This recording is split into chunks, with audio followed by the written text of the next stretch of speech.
Hello, my name's Rob and welcome to Swift Slots. Now, over the last few months, I've bought myself a few more slot cars, and I have to admit, my wish list of slot cars after this little group of purchases is now diminished to basically zero. However, this particular Revo slot is incredibly special to me personally because, believe it or not, this one is my very first Revo slot that I've ever bought as a ready-to-run car. Now you may say to me, but Rob, we've seen you build Revo slots on this channel. Well, you have, but they were both white kits. But Rob, I've seen you running the pink pig around Ricard Valley when you made that. You did indeed, but that was my wife's Revo slot car, not mine. This Revo slot is actually my very first ready-to-run car that I've ever had for myself. And also, the other extremely special car to me personally is this Honda NSX. I've wanted this car for at least 4 years, and I keep going back to eBay and I look and I look and I look and I can never find it.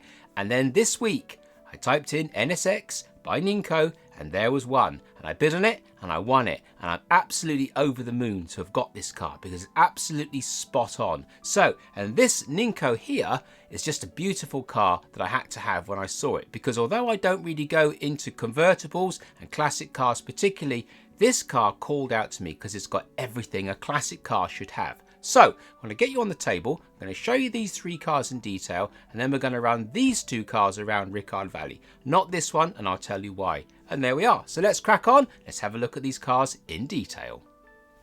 Okay, so let's get this party started with this beautiful Ninco Jaguar XK120. Now, as I said, I'm not really into classic cars of this era, but there are 1 or 2 that are incredibly pretty, and this one is definitely one of those exceptional cars that is incredibly pretty. So as you can see, it's a beautiful British racing green, which is one of the things that I was extremely drawn to, and the other thing is it's just a very, very pretty shape. So I'm going to take the lid off here now and show you. Now, these aren't particularly rare cars, but they are incredibly pretty. The shape is fantastic. And there's also a very, very awesome feature to this car, which I didn't really realise in full or appreciate in full until I actually bought the car and had it in my hand. And that is the interior. Look at the actual map on that co-driver. It's absolutely fantastic. And the detail in the dashboard is also really, really nice. And the driver figures are very nicely done as well. Really fine detail, really, really nice.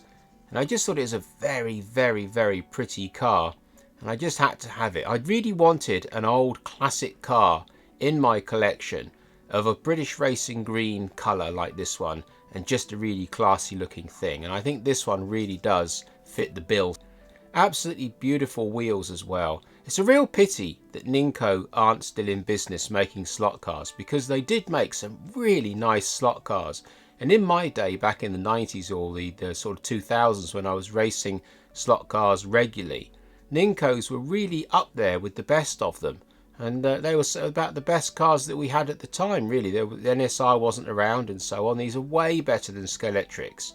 But there you are. So unfortunately, this isn't going to be run around Ricard Valley in a minute. And the reason why is because of that.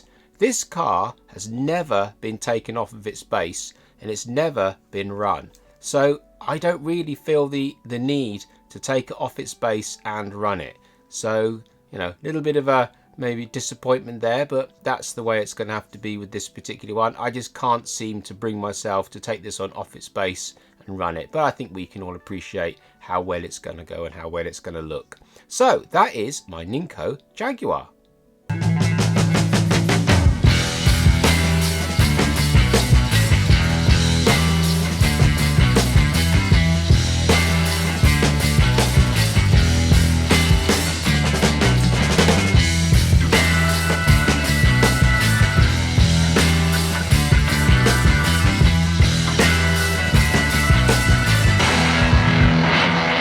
Okay, so next, my Ninco Honda NSX. Now this one will come off its base. Now just as a little note, when I won this on eBay, I didn't get the lid with it. The guy who was selling it didn't have the lid. So if anybody has got a really nice condition Ninco lid to sell me, I'm actually in the market for just the lid. Now this is the lid that I've nicked off my Toyota Supra, so that it doesn't really belong with this car, and I've got to put it back with the Supra, but I put it with this video just for the effect. So what I won was this, the car on its base.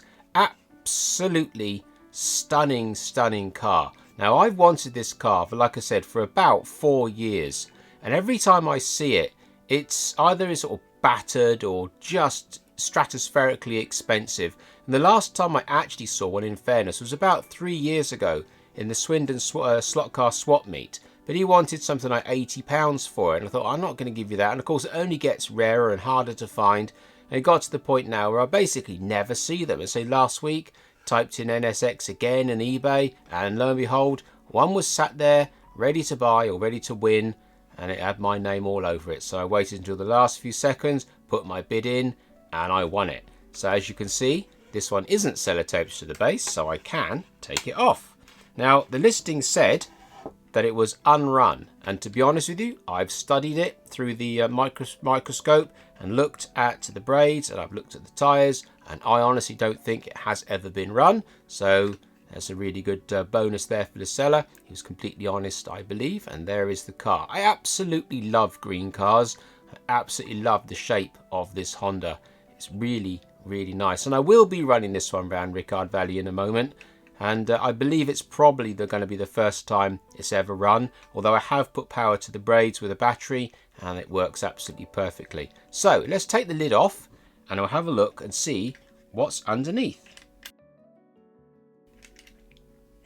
And there we are, just a standard Ninco car. So we've got plastic gears, we got very nice brass bushes on the back end there, which is actually really nice. We've got a magnet, which is pretty pointless for me personally, but there you are. Got one of these really nice pink Ninco motors. They're really quite quick.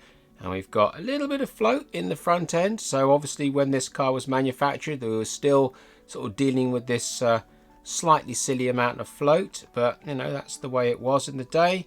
We've got a very nice guide there that does return incredibly nicely. Very, very free. And it's got a little spring in there as well, which is nice. So you've got a little bit of compensation on that guide, which is a very nice feature actually. You don't get that these days with many brands. It's nice sort of suspension on the guide there. And there we are. So there's quite a flexible chassis. So you can see how much flex is in there. Decent amount. So in the battle on the track, I think this car would do quite well with a little bit of tuning. So back in the day, these were the sorts of things that we were tuning, and sort of my comfort zone, or my sort of you know, my memories, where my memories were. Those beautiful wheels, look, they're absolutely fantastic. So there we are. And what's on the underside of the shell? Well, not a huge amount. We've got a relatively shallow chassis internal tray there, so there's not too much detail taking up too much weight. You've got nothing underneath that back window. So it's quite handy that it's actually black, because you don't have to put any detail beneath it, which means you can make it a lot lighter. So this car will probably go pretty damn well if you actually to run it in anger. And no lights, but you know, it is what it is. So there we are. So that is my Honda NSX, my extremely wanted find, and finally after 4 years I finally get it. So let's get this one onto Ricard Valley and see what she looks like.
Okay, my very first ready-to-run Revo slot car. Now, I'm not going to dwell too much on this car because it's been done to death, I'm sure, and everybody and their dog has reviewed this car, but this is my one and I rather like it. So, as you can see, it is the Mazda RX-7 in the green. Like I said, you'll actually notice a bit of a theme with this video. These are all green cars, and that is by pure coincidence.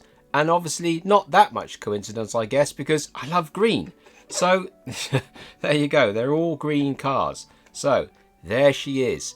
Beautiful. Now, I don't know how many people have actually reviewed this particular one, but this is my one. So there we are. So that's that. So obviously we get the car and we get the usual stuff in the box with the hop-up sheet.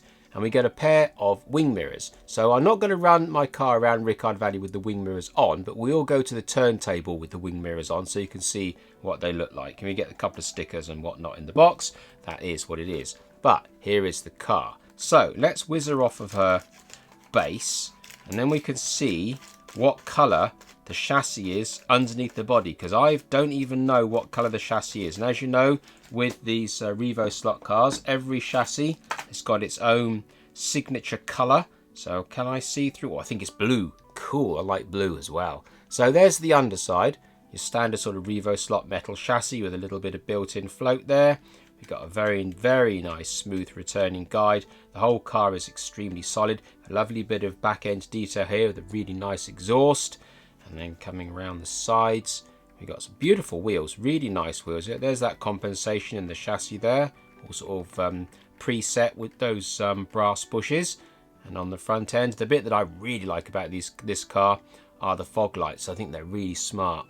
The other side's much the same, but we've got a net, and then you've got the bonnet and the roof and so on. A little bit of detail in the back end there, not too much. You've got the tops of the spring, the rear towers there.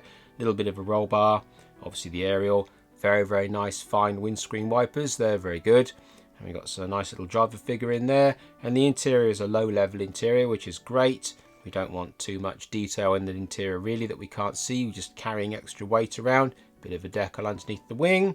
A very, very nice wing. I really like that wing. It's a really cool looking car. I really, really like it. So let's have a look. What have we got underneath the body? Can we just ping the body off the sides? I think we can.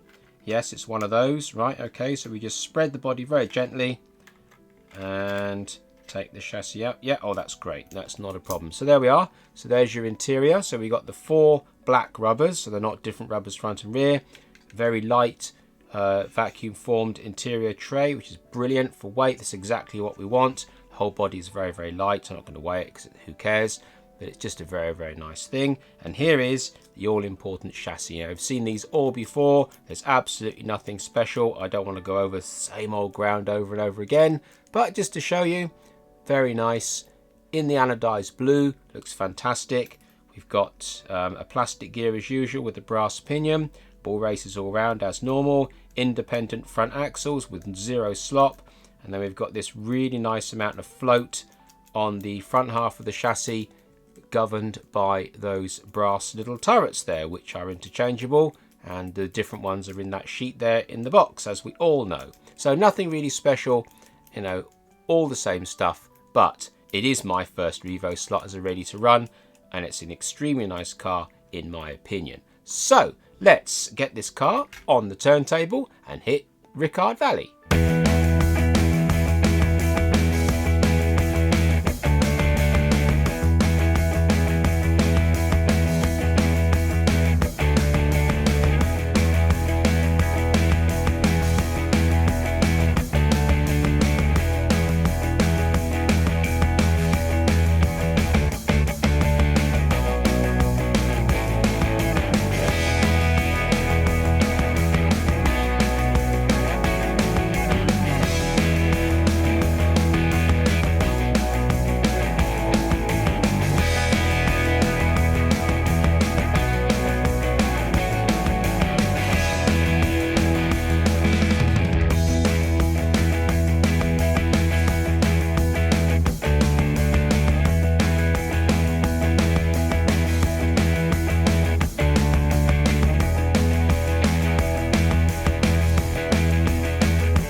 there you go, 3 beautiful cars that I've acquired recently. 2 very special ones and 1 very, very pretty one. So I hope that you've enjoyed this sort of content, and if you have, maybe you'll subscribe. And if you could hit the little bell button, that would be awesome. So until the next time, thank you very much.